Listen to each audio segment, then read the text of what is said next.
আচ্ছা, আগের ভিডিওতে তোমাদের জীবন ও তার বৈচিত্র্যের যে চ্যাপ্টারটা শুরু করেছিলাম, সেই চ্যাপ্টারে জীবনের মূল বৈশিষ্ট্যগুলো পড়ানো হয়েছিল। তো আজকে ওটার পরের টপিক সেটা হচ্ছে জীবনের উৎপত্তি, অরিজিন অফ লাইফ। তো জড় বস্তু থেকে প্রথম জীবন অর্থাৎ প্রাণের উৎপত্তি ঘটেছিল। অবশ্য সেটা রাসায়নিক উপায়, মানে রাসায়নিক বিক্রিয়ার মাধ্যমেই জড় পদার্থ থেকেই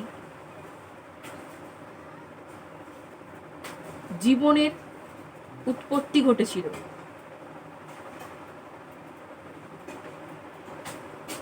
তো কিভাবে প্রাণের সৃষ্টি হয়েছিল, কত বছর আগে হয়েছিল, সেগুলো একটু পড়বো আমরা। জড় বস্তু থেকে প্রায় 3.7 বিলিয়ন বছর আগে রাসায়নিক প্রক্রিয়ার মাধ্যমে জড় বস্তু থেকে প্রথম প্রাণের সৃষ্টি হয়েছিল। বিলিয়ন মানে কি? বিলিয়ন মানে হচ্ছে 1,00,00,000,000,000, অর্থাৎ 3.7 লক্ষ কোটি বছর আগে প্রথম প্রাণের সৃষ্টি ঘটেছিল। তো এখানে তোমাদের মিলিয়ন মানেও বলে দিই। মিলিয়ন মানে হচ্ছে 10 লক্ষ। এবার জীবন সৃষ্টি যে হয়েছিল, প্রাণ সৃষ্টি যে হয়েছিল, তার ধাপগুলো আমরা পড়ব।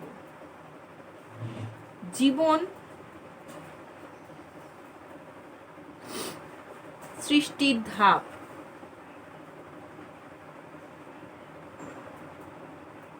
Steps of origin of life. Steps of origin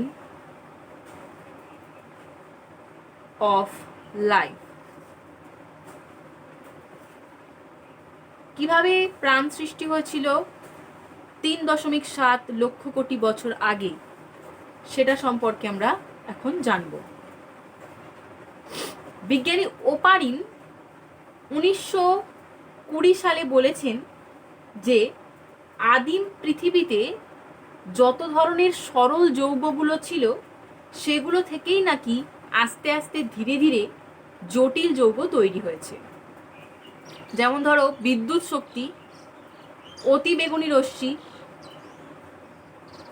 মহাবিশ্ব থেকে যে রশ্মিগুলো নির্গত হয়, মানে মহাজাগতিক রশ্মি, সেগুলো বিকিরণের ফলে নাকি বিভিন্ন রকম যৌগের উৎপত্তি হয়েছিল। সেটা কিভাবে হয়েছিল তার ধাপগুলো আমরা পড়ব। প্রথম ধাপ সেটা হচ্ছে জীবন সৃষ্টির আগের পরিবেশগত অবস্থা। মানে পৃথিবীতে যখন প্রথম প্রাণ এসেছিল বা জীব সৃষ্টি হয়েছিল যখন প্রথম, তার আগে পরিবেশটা ঠিক কেমন ছিল সেটা বলবো।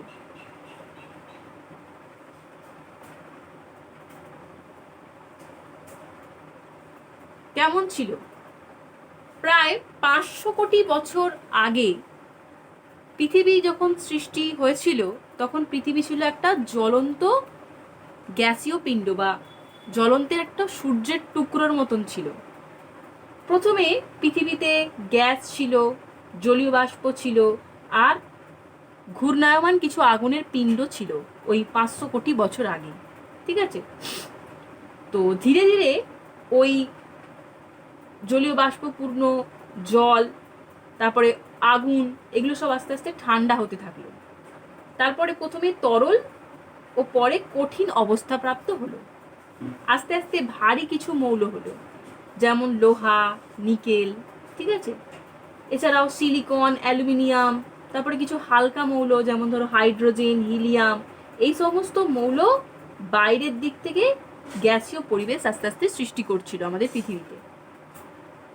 তো সেই সময় পৃথিবীর তাপমাত্রা কত ছিল? প্রায় 5000 থেকে 6000 ডিগ্রি সেন্টিগ্রেড।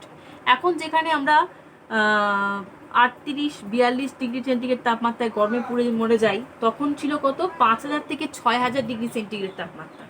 ঠিক আছে, তো এই রকম তাপমাত্রায় হাইড্রোজেন, কার্বন, নাইট্রোজেন, অক্সিজেন এইসব নিশ্চয়ই তখন পৃথিবীতে যে পরিবেশটা ছিল সেই সময় নিশ্চয়ই পাওয়া যেত না। তো এই সমস্ত যে ধাতব পদার্থগুলো রয়েছে, ধাতব পদার্থের সঙ্গে যুক্ত, যেমন কার্বাইড, নাইট্রাইড, অক্সাইড, এগুলো সব তৈরি হয়েছিল। মানে প্রথমে ধাতব পদার্থ এসেছিল, ঠিক আছে, তারপরে কার্বন, নাইট্রোজেন, অক্সিজেন, বিভিন্ন যৌগ যেমন সায়ানোজেন, মিথেন, জল, অ্যামোনিয়া, সাইনাইড, এগুলো সব গ্যাসীয় অবস্থায় ছিল। মানে কার্বন, হাইড্রোজেন, নাইট্রোজেন এগুলো হচ্ছে মুক্ত অবস্থায় ছিল না, এগুলো ফ্রি ছিল না, এগুলোকে শুধু এককভাবে পাওয়া যেত না, ওগুলো বিভিন্ন ধাতব পদার্থের সঙ্গে যুক্ত হয়ে কার্বনটা কার্বাইড হিসাবে পাওয়া যেত, নাইট্রোজেনটা নাইট্রাইড হিসাবে, অক্সিজেনটা অক্সাইড হিসাবে। কখন? ওই 500 কোটি বছর আগে, যখন 5000 থেকে 6000 ডিগ্রি সেন্টিগ্রেড তাপমাত্রা ছিল।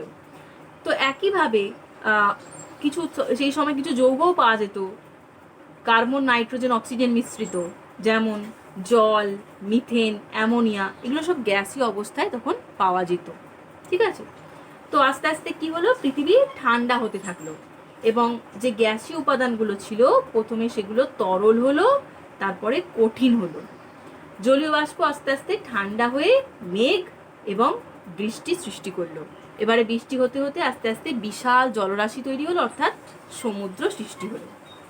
এইটা কি বললাম, এটা হচ্ছে জীবন সৃষ্টির আগের পরিবেশগত অবস্থা। মানে এখনো জীব আসেনি, জীব আসার আগে 500 কোটি বছর আগে পৃথিবীর অবস্থাটা কিরকম ছিল। পৃথিবী তখন ছিল জ্বলন্ত গ্যাসীয় অগ্নিপিণ্ড, তখন লোহা, নিকেল, হাইড্রোজেন, হিলিয়াম এই সমস্ত ধাতব মৌলগুলো পাওয়া যেত। কার্বন, হাইড্রোজেন, অক্সিজেন এইগুলো সব এমনি এককভাবে পাওয়া যেত না, ওইগুলো ধাতব পদার্থের সঙ্গে যুক্ত অবস্থায় থাকতো। আর এরপরে আস্তে আস্তে কি হলো, পৃথিবী ঠান্ডা হয়ে গেল, আস্তে আস্তে জলীয় বাষ্প ঠান্ডা হয়ে গেল, মেঘ তৈরি হলো এবং বৃষ্টি হলো, বৃষ্টির ফলে কি তৈরি হলো, সমুদ্র তৈরি হলো। ঠিক আছে, এটা গেল জীবন সৃষ্টির আগের পরিবেশগত অবস্থা। এরপরে নেক্সট যে পয়েন্টটা পড়বো আমরা, সেটা হচ্ছে জীবন সৃষ্টির আদি যৌগ। মানে জীবন সৃষ্টির ঠিক আগে যে সমস্ত যৌগের সৃষ্টি হয়েছিল সেগুলো।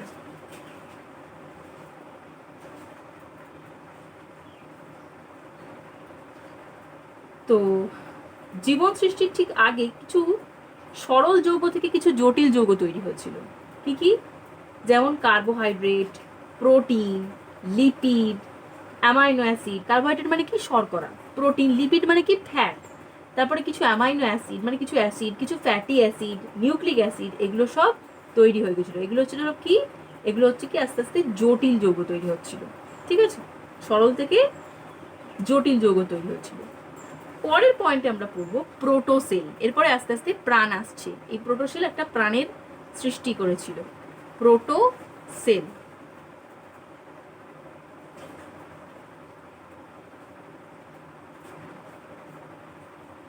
দেখো, পৃথিবী যখন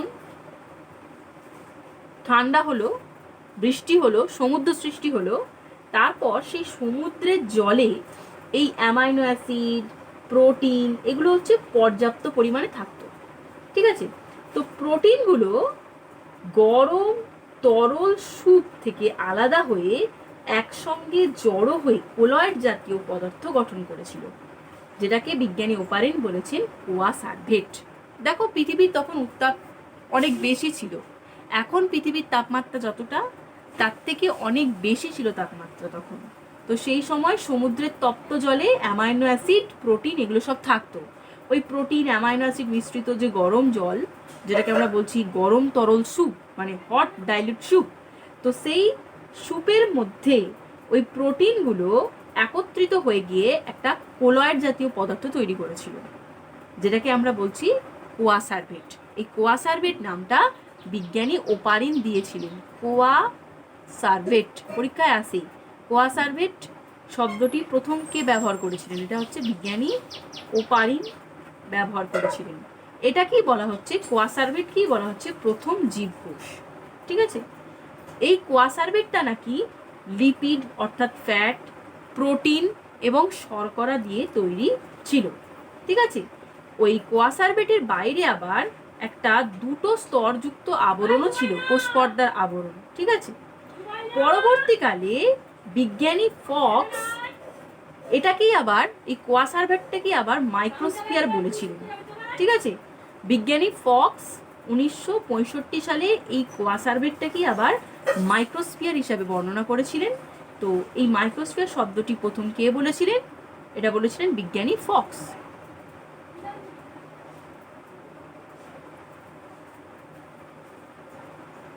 মানে বিভিন্ন বিজ্ঞানের বিভিন্ন মতবাদ। বিজ্ঞানী ওপারেন বলছেন প্রথম প্রাণের সৃষ্টি হয়েছিল এই কোয়াসার্ভেট থেকে, বিজ্ঞানী ফক্স বলছেন প্রথম প্রাণের সৃষ্টি হয়েছিল মাইক্রোস্ফিয়ার থেকে, একই রকম। তো এই মাইক্রোস্ফিয়ারটা প্রোটিন নিয়েই তৈরি ছিল। ঠিক আছে, আর মাইক্রোস্ফিয়ারেও অ্যামাইনো অ্যাসিড ছিল, এবং কিছু নিউক্লিওটাইডও দেখা গেছিল। নিউক্লিওটাইড মানে কি? ডিএনএ আর কি, ডিএনএর মধ্যে নিউক্লিওটাইড থাকে। ওই ডিএনএ তারপর অ্যামাইনো অ্যাসিড, এগুলো সব মাইক্রোস্ফিয়ারের মধ্যে দেখা গিয়েছিল, বিজ্ঞানী ফক্স বলেছেন। এবং বিজ্ঞানী ফক্সের মতে এই মাইক্রোস্ফিয়ার থেকেই নাকি প্রথম প্রাণ সৃষ্টি হয়েছিল। বিজ্ঞানী ওপারেন বলছেন কোয়াসার্ভেট থেকে সৃষ্টি হয়েছিল, বিজ্ঞানী ফক্স বলছিলেন মাইক্রোস্ফিয়ার থেকে সৃষ্টি হয়েছিল প্রথম প্রাণ। ঠিক আছে, তো এরপরে বিভিন্ন বিজ্ঞানীদের মতে এই কোয়াসার্ভেট বা মাইক্রোস্ফিয়ারের সঙ্গে আস্তে আস্তে নিউক্লিক অ্যাসিডটা যুক্ত হলো। নিউক্লিক অ্যাসিড মানে কি? ডিএনএ, আরএনএ, এগুলো যুক্ত হলো। যুক্ত হওয়ার পর আস্তে আস্তে যে কোষটা সৃষ্টি হয়েছিল সেটা কি আমরা বলছি? প্রোটোসেল বা আদি কোষ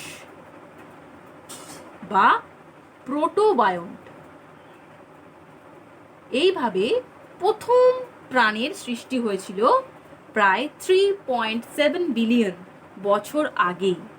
3.7 বিলিয়ন বছর আগে প্রথম এই প্রোটোসেলের উৎপত্তি ঘটেছিল।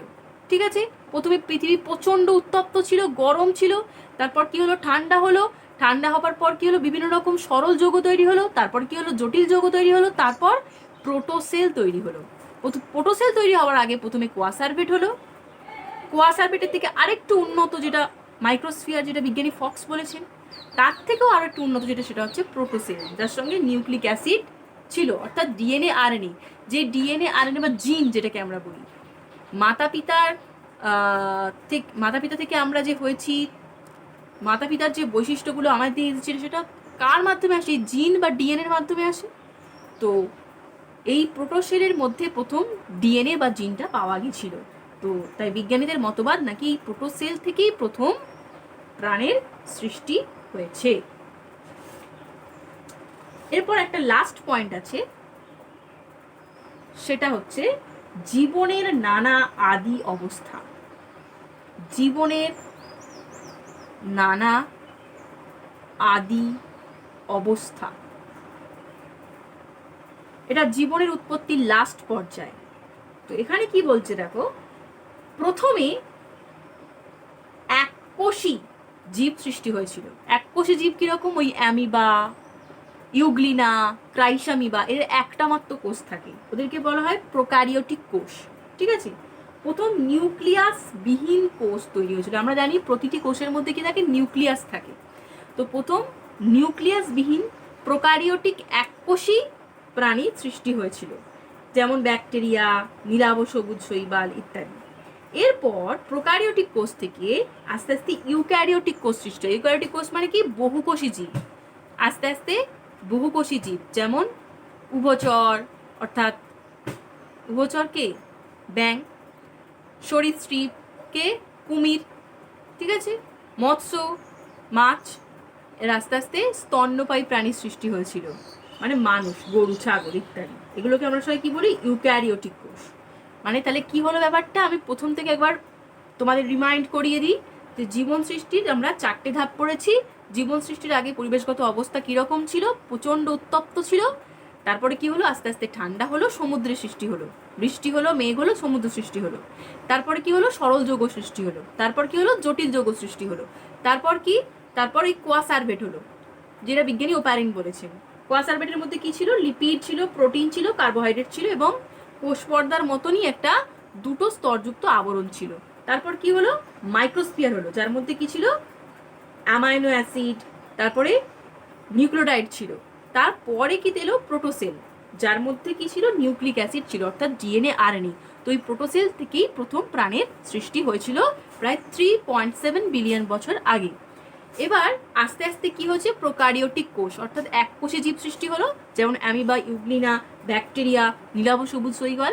তারপরে আস্তে আস্তে বহুকোষী জীব যেমন ইউক্যারিওটিক জীবের সৃষ্টি হলো। এইভাবে তোমাদের জীবনের উৎপত্তি ঘটেছিল। হয়ে গেল জীবনের উৎপত্তি কমপ্লিট। পরের দিন আমরা নেক্সট টপিক পড়বো, যেটা হচ্ছে জীবের বৈচিত্র্যের উৎস। ঠিক আছে, আজকে এতটুকুই।